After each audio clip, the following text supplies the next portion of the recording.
Jonathan Cox is battalion chief for CAL FIRE's Northern California region. He's with us from Redding. Good morning, Chief Cox. How are you? Good morning. Thank you.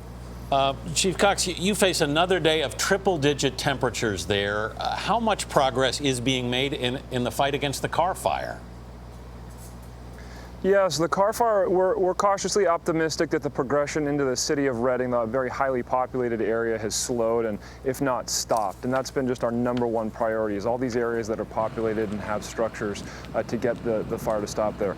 The issue we have now is, as we start the repopulation and recovery on the one side, the other side of the fire is very active and additional evacuations are going into place. On top of that, we're also fighting the actual direct fire itself. So there's kind of three main things going on at once right now, but obviously they're all important. Really difficult. Chief, you just heard from Ed Bledsoe. He lost his wife and his 2 great grandkids. He said he didn't receive an evacuation warning. How are you warning people to evacuate?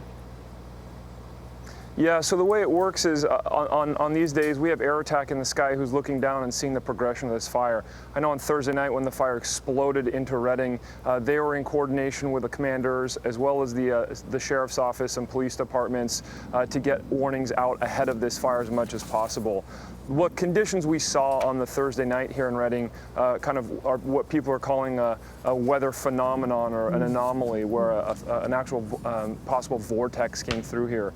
And that's literally fire behavior that we have not experienced or seen or witnessed in a generation here in Northern California. And unfortunately, you know, it tears at firefighters' hearts to obviously have any loss of life or injuries. I've heard stories of firefighters bringing family members out and having the windows of their car explode from the conditions that were out there. So the #1 priority for us is always getting people out as quickly as possible, and it always breaks our heart when we can't get everybody out. Chief, the New York Times reports this weekend that since 2012, there has not been a month without a wildfire burning. Given the fact that you have 12,000 firefighters fighting 9 fires, do you have the resources you need given the unprecedented and unrelenting nature of these fires?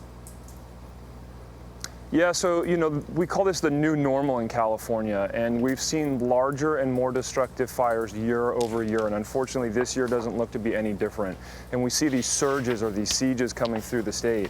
We have 150 additional engines coming in from other states right now, and we put them in places where the priorities are, and we have the ability to draw from National Guard as well. So unfortunately this new normal is kind of upon us in California.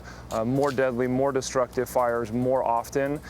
And it's obviously requiring additional resources, not just from California, but from throughout the United States to get ahead of it. Well, we know you're working hard. We're thinking of you and all the residents out there. Battalion Chief Cox, thank you so much. Thank you.